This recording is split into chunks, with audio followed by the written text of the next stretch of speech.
네, 그리스 신화에서 최초의 부자 간의 대립이 무엇인지 여행을 함께 떠날 최복현입니다. 자, 최초의 부자 간의 대립은 누구와 누구의 대립이었을까요? 아버지를 내치고 정권을 잡은 크로노스는 아버지를 반면 스스로 삼아 경계했지만 결국은 아들에게 정권을 빼앗길 수밖에 없었습니다. 그러면 이제 크로노스는 아버지로부터 정권을 빼앗았지만 다시 정권을 빼앗게 된다라는 의미를 가지고 있는데, 이런 이제 남녀 간의 대립을 끝으로 부자 간의 이제는 남자와 남남 대립이 이제 시작이 됩니다. 그러면 결국은 아버지와 아들의 관계는, 결국은 그 원초적 관계는 무엇이었을까요? 결국은 아버지와 아들의 관계, 원초적 관계는 과연 순리였을까요? 그래서 신화는 그것이 순리가 아니라는 것을 보여줍니다. 이 그림이 끔찍한 그런 모습을 보이고 있는데, 크로노스는 아버지로부터 교훈을 얻었습니다. 아버지가 정권을 빼앗긴, 즉 어머니로부터 쫓김을 받은 그 이유가 무엇일까? 그것은 어머니가 아내를 믿었던 탓이었습니다. 아내에게 모든 것을 맡겼습니다. 이것은 마치 어떻게 보면 아내가 가지고 있는 그 배 속에 있는 그 자궁 속에 있는 그 아이들은 재산이라고 이야기한다면, 그 재산 모든 것은 바로 가야의 몫이었습니다. 거기에다 맡겨뒀던 우라노스는 큰 우를 범했다라고 생각을 했던 거죠. 그래서 이제 크로노스는 이제는 아내를 믿지 않습니다. 하지만 욕망이라는 것이 있습니다. 자기는 아내로 레아를 맞았습니다. 레아를 맞아서 욕정을 나누고 싶습니다. 그 자기의 욕정을 발산하기 위해서 레아와 관계를 맺어야 되는데, 레아와 관계를 맺으면 이제 신이 만들어지겠죠. 이 만들어지는 그 신들 쪽쪽, 이번에는 아내에게 넘겨주지 못하고 자기가 믿을 수 있는 자는 바로 자기 자신밖에 없다는 생각으로 아이가 생기면 생기는 족족 전부 자기 안으로 집어넣습니다. 그렇게 해서 이제 5명의 아이들이 자기 몸속으로 들어갑니다. 헤스티아라는 여신이 있습니다.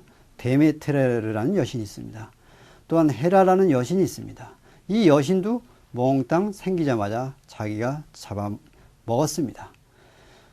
또한 그뿐만이 아니라 포세이돈, 하데스까지도 자기의 몸속으로 집어넣습니다.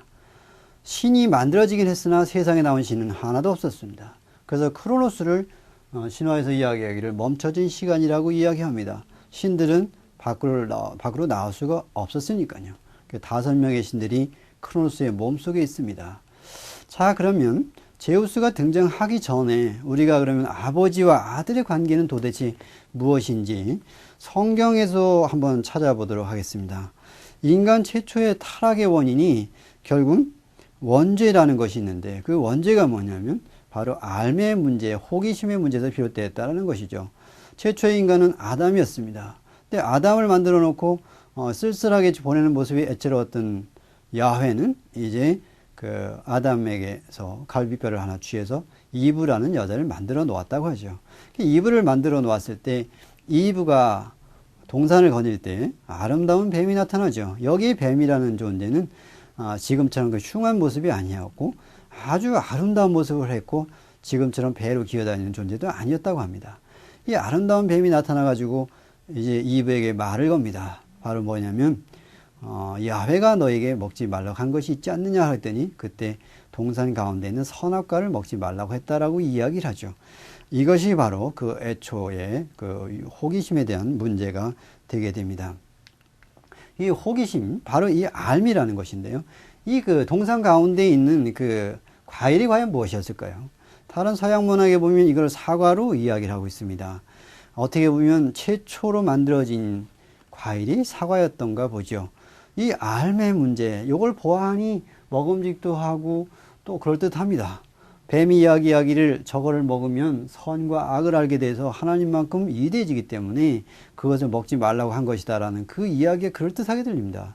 그래서 이제 그 하와는 이것을 냉큼 따서 먹고 또는 자기 남자인 아담에게도 바치게 되죠. 결국은 이것이 빌미가 돼가지고 에덴 동산에서 쫓겨나게 됩니다. 그러면서 인간은 이제 영원한 삶을 잃어버렸다라는 그런 의미를 가지고 있는데, 그리스 신화에서도 마찬가지로 이런 삶의 문제가 뭐냐면 바로 여기 그림에서 보여준 판도라의 상자라고 할 수 있습니다. 바로 이 하나님만큼 높아질 수 있다라는 그런 것이 호기심을 자극해서 이것을 먹게 만들었고요. 이 인류 최초의 여자인 판도라도 남자인 프로메테우스가 만든 인간보다 늦게 나타났지만, 이 판도라는 그 상자를 보고 열어보고 싶은 그 호기심 때문에 이걸 열고 말았습니다. 결과는 어떻게 됐을까요? 결국은 사과를 먹었던 인간은 에덴 동산에 쫓겨납니다. 그 다음부터 노동을 시작합니다. 이제는 출산의 고통을 여자는 겪어야 됩니다. 그 유혹했던 뱀은 이제 배로 기어다녀야 됩니다. 이런 것들이 여기서 시작되었던 것처럼 판도라의 상자가 열리면서 온갖 슬픔과 괴로움과 부정적인 모든 것들이 여기서 쏟아져 나왔습니다. 그리고 나중에 남은 것이 있었다면 희망 하나밖에 남아있지 않았는데, 이 이야기는 결국 뭐냐면요, 그 많은 것들이 뛰쳐나왔다는 것은 무엇을 의미하냐면, 이런 불행의 요소들, 우리를 슬프게 하고 괴롭게 하고 있는 온갖 것들은 인간에게 쉽게 찾아옵니다.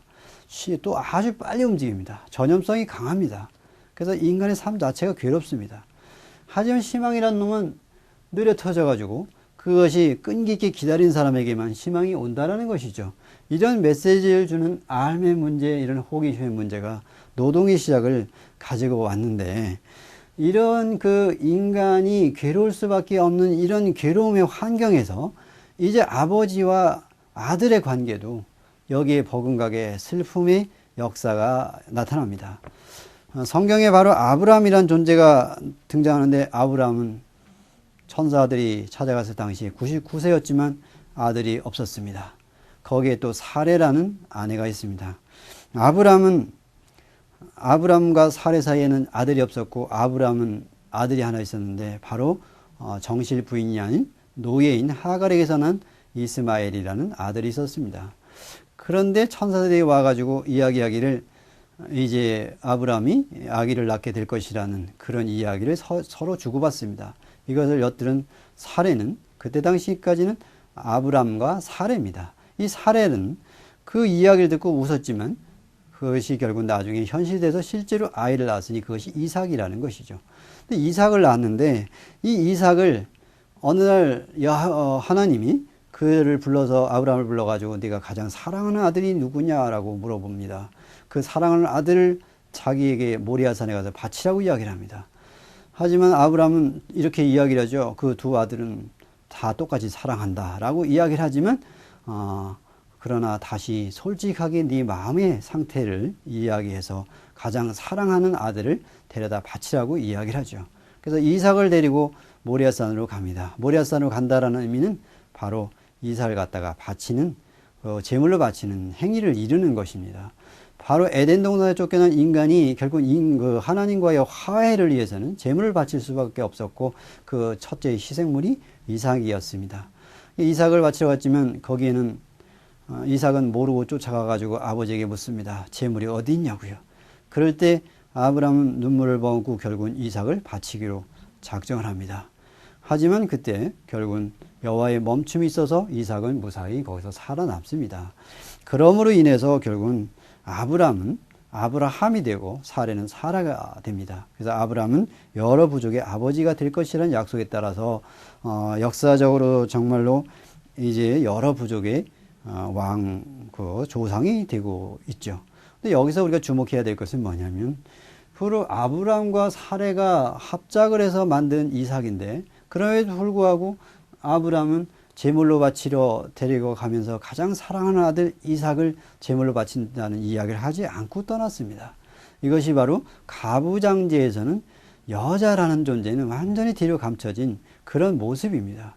그리고 아버지가 자식을 갖다가 결국 제물로 바친다는 의미는 아버지를 대신할 그 자리에 오르는 자식을 원하지 않는다라는 그런 이유도 될 것입니다. 그래서 신화에서도 마찬가지로 아마타스라는, 거기에서도 프릭소스라는 존재가 등장하는데, 프릭소스도 이런 이삭의 예와 유사합니다. 뿐만 아니라 이런 희생양에서 아가멤논도 빼놓을 수가 없는 존재입니다. 아가멤논도 자기 아내인 클리타임네스트라와의 관계에서 낳은 이피게네이아라는 그 사랑하는 딸을 제물로 바칠 때 거짓말로 꿰어냅니다. 마치 그 그리스 최고의 영웅인 아킬레우스와 결혼시키겠다고 아내에게 속여서 자기 딸을 데려왔지만 그것을 희생물로 기꺼이 바칩니다. 이렇게 가부장제사에서는 여자의 의견은 전혀 무시되어 왔고 오직 자기의 의지대로 해왔습니다. 그러면서 이 자식이라는 존재도 아버지와의 적대적인 관계에 있었다고 볼 수가 있겠죠. 따라서 아버지와 자식의 관계는 적대적인 관계이면서 왜 적대적인 관계냐면 자기의 자리를 넘보는 자이기 때문에 적대적인 관계고요. 또 한편으로는 바로 동지적인 관계를 가진 것이 아들의 모습입니다. 적이면서 동지인 아들과 아버지의 이런 모습이 그리스 신화의 고스란히 등장하는데, 따라서 아버지와 아들의 원초적인 관계는 그렇게 좋은 관계는 아니었다라는 그런 이야기로 우리가 이야기할 수 있겠습니다. 이런 모든 것들이 암과 호기심의 문제에서 시작된 인간의 원죄 사상에서 비롯되었고요. 이런 인간 창조 이후로 타락한 인간, 이런 타락한 인간이 결국은 알미라는 문제, 알고 보니까 호기심이 생기고 호기심 때문에 오만해졌고 그 오만해진 것이 결국 원죄의 사상을 낳았고요. 원죄가 노동의 시작과 고통의 시작, 인간에게 고통을 가져왔고 이런 고통에서 벗어나고자 하는 인간은 이제 신과의 화해를 시작합니다. 이 화해를 시작하는 것이 바로 구원의 역사에 이르는 성경적인 이야기죠.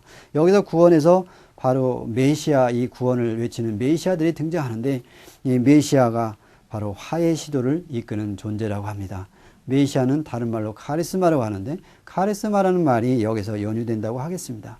그리고 이것이 이제 부활이 되게 되는 것이 성서적인 그런 연관 관계에 있다면 이런 그 아버지와 아들의 원초적 관계도 여기에서 바로 인간과 신의 화해에서 희생물이 될 수밖에 없는 것은 바로 어떤 아버지라는 존재가 아니라 그 밑에 있는 아들의 존재였다는 데서 아들은 아버지를 위한 기꺼이 희생물이 될 수밖에 없었다라고 이야기한다면 결국은 아버지와 아들의 원초적인 관계에서는 아내를 믿지 않았던 아버지, 그리고 재산권과 장자권과 상속권을 유지해야만 했던 그 아버지, 이 아버지 사이에서 나온 자식은 거기에 대한 희생물로 전락할 수밖에 없었다는 점에서 보면 결국은 아버지와 아들의 원초적인 관계는 그렇게 좋은 출발은 아니었다라고 이야기할 수가 있겠습니다.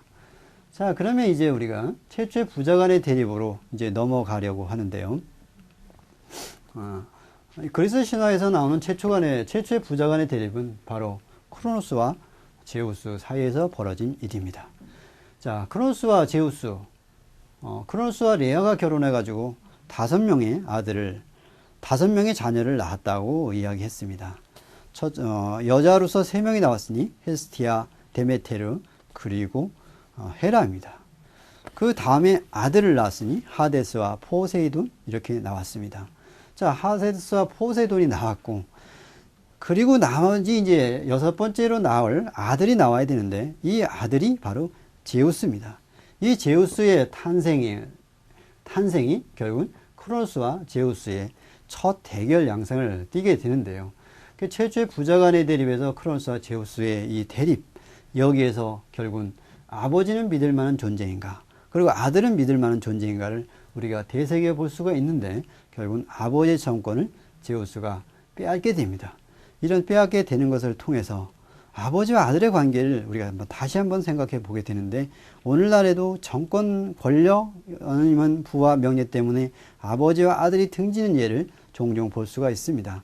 그래서 신화를 보면 바로 그런 우리의 현재의 모습이 보인다는 점에서 우리가 그리스 신화를 따라가야 할 이유가 거기 있다고 볼 수가 있습니다.